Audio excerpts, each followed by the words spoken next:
ना बहुत जोर से बारिश आने की वजह से हमें फटाफट इंटरव्यू के बीच में अपनी लोकेशन चेंज करनी पड़ी. That's Britain for you, and that's the issue of Khalistan for you, which has so many tears and so many screams.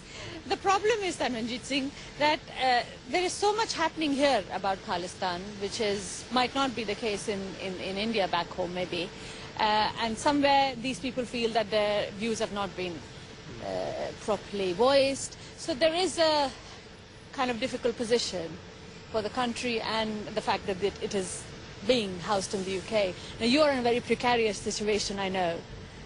And how do you plan to address it, or you view it, whichever?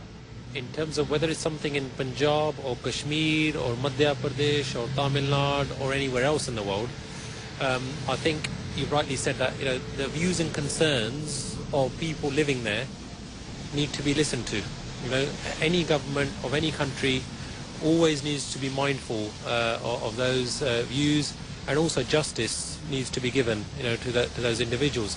I think that's in the 1984 justice. Yeah, so in terms of the people, the genocide there, and that's not me saying in terms of a genocide. I think even the Indian Home Minister acknowledged himself that it's those sort of things. If we don't address the core issues, then things will never get resolved. So I think it's important that human rights violations, or whether it's in terms of getting justice for the widows, for many people that lost their families, their children, their property, in cities across North India in particular, especially in Delhi and in the Punjab. I think those are the key things that people in India need to be cognizant of, within the Punjab as well. And that's is a matter obviously internally for the people living there, but that's what I would say is most important. But in terms of people having their wanting Khalistan in India is not that great a movement, which is more here in the West, and which is why one feels a bit concerned. Do you agree with that? And have you been put in a, or have I put you in a bad situation? No, it's not putting anybody in a bad situation. I think in terms of within the Punjab, or whether it's here, mindsets and views are constantly changing. Somebody could be more in favour of Britain. Somebody could be more anti-national. We look at radicalisation of individuals, whether it's in Britain, whether it's in India, whether it's elsewhere in the world. Lots of things come forward, whereby things are constantly changing. They're fluid. So when you refer to people's mindsets in India, that will change. And things will be so. But would you support the movement here of Khalistan or not? Look, I'm not there to support anything or not to support what's going on in India. Not, or speak against it. Yeah. So my primary focus is what's going on in Slough, in my constituency. What is going on in my country, as in, and when I say my country, someone who's born and brought up in Britain, the issues affecting what our government is doing, how it conducts itself around the world, those are my primary key things. And in terms of what's happening in other parts of the world, I will keep a watchful eye on things, but ultimately it's about justice, it's about fairness, whereby people in any part of the world, whether it's in India, I'm not going to get fixated with India or with Asia, even if there are things happening in Africa. If there's something going wrong somewhere, or if something's going positively, then we as parliamentarians here will reflect upon that. No, I completely understand where you're coming from, and I know it's a very difficult position, and you can't see a clear yes or no on that.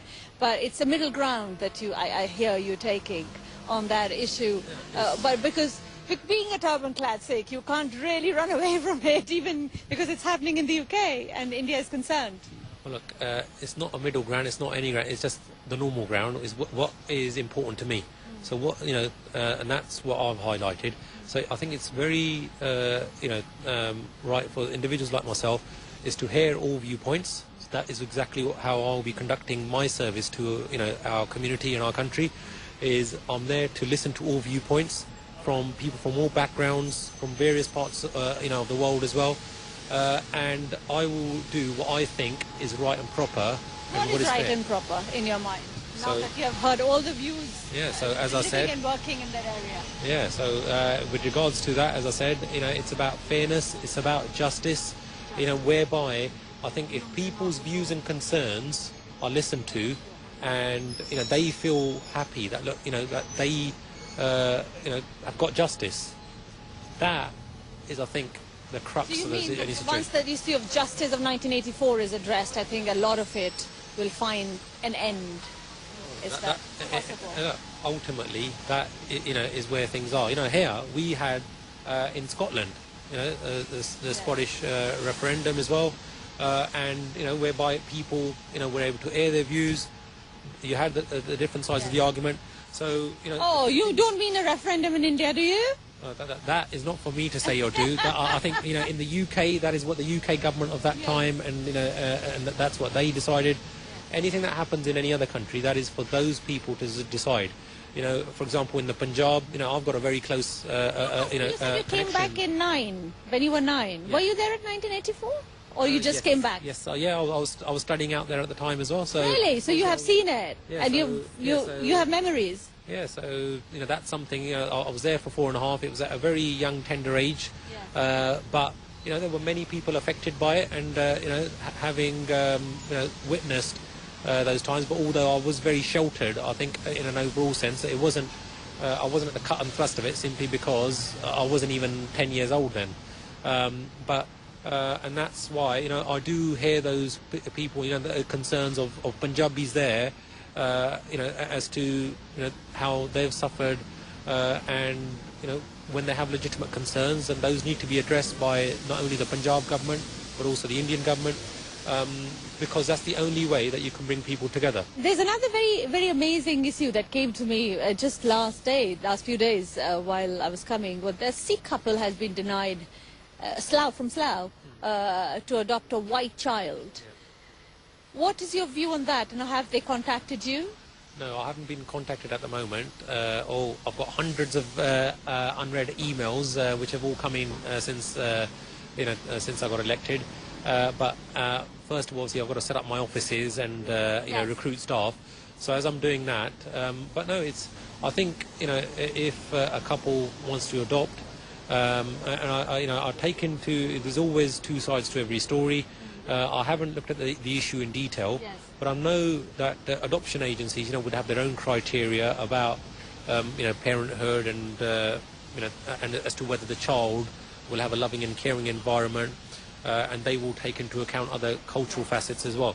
But I think if people can be good parents, if they can be loving and caring, then then they should be given that opportunity. But that is. Did that story alarm you? Did that story say, "Oh, this happens," or did you understand that there's physically, like you said, that for many Sikhs you are the role model here because your appearance is so, and they can relate to it. Then possibly a white child in a Sikh family, will he be able to relate to them? Or in this day and age, this would be classed as discrimination. Where is your head on that? Now look, things to do with adoption are very complex issues.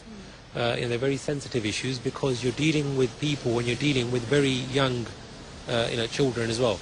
And that's why any decision needs to be taken in light of those. It's not as in life. There's a lot of grey. There's not just a case of black and white, immediately. So without having looked into the detail of the case, I can't comment, in the full intricate manner that I would like to. But ultimately, I think if somebody can be a good parent, then I don't see the background and other things shouldn't come into it. But maybe there were other factors that the adoption agencies took into account. Tanmanjeet, it was such a pleasure to speak to you. Now, as we let you go, tell me the one thought that you will be carrying in your head when you walk in on these corridors, and hopefully we see you after 5 years again. Now look, hopefully with Vaheguru, with God's grace, I was fortunate enough to be elected, and I take that responsibility very seriously. So the key thought in my mind would be how I serve the community while being a strong and articulate voice for them here in Parliament, and being an ambassador for them and the country. अब तुसी पंजाबी में कुछ दस दो ताकि आपके पंजाबी वाले जो लोग हैं वो भी खुश हो जाएं। ਪੰਜਾਬੀ ਵਾਲਿਆਂ ਨੂੰ ਵੀ ਖੁਸ਼ ਹੋਣਾ ਚਾਹੀਦਾ। ਦੇਖੋ ਤੁਸੀਂ ਸਾਰਿਆਂ ਨੇ ਰਲ ਮਿਲ ਕੇ ਇਤਿਹਾਸ ਸਿਰਜ ਦਿੱਤਾ, ਸੋ ਮੈਂ ਤੁਹਾਡਾ ਵੀ ਬਹੁਤ-ਬਹੁਤ ਧੰਨਵਾਦੀ ਹਾਂ ਜਿਨ੍ਹਾਂ ਨੇ ਵੋਟਾਂ ਪਾਈਆਂ, ਜਿਨ੍ਹਾਂ ਨੇ ਸਾਡਾ ਸਾਥ ਦਿੱਤਾ।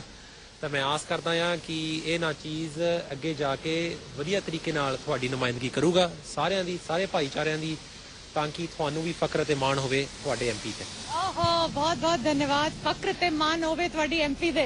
Of course we are very happy and we are very proud that we have someone who is a Sikh, who is a turban clad MP walking in these corridors for the first time. This should have happened long time back, but now that it has happened, we know that possibly Britain is taking a turn. It is truly becoming a diverse parliament, as Tanmanjeet Singh told us, and hopefully we'll see you very, very soon and very often now.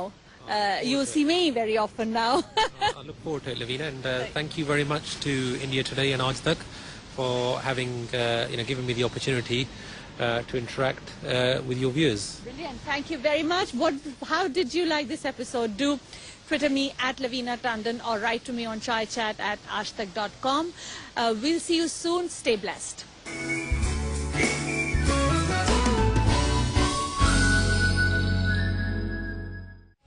Brought to you by Bank of Baroda, India's international bank. Air India, a Star Alliance partner. Himalaya 10X Royal for men's power and health. Yepingo, call more, pay less.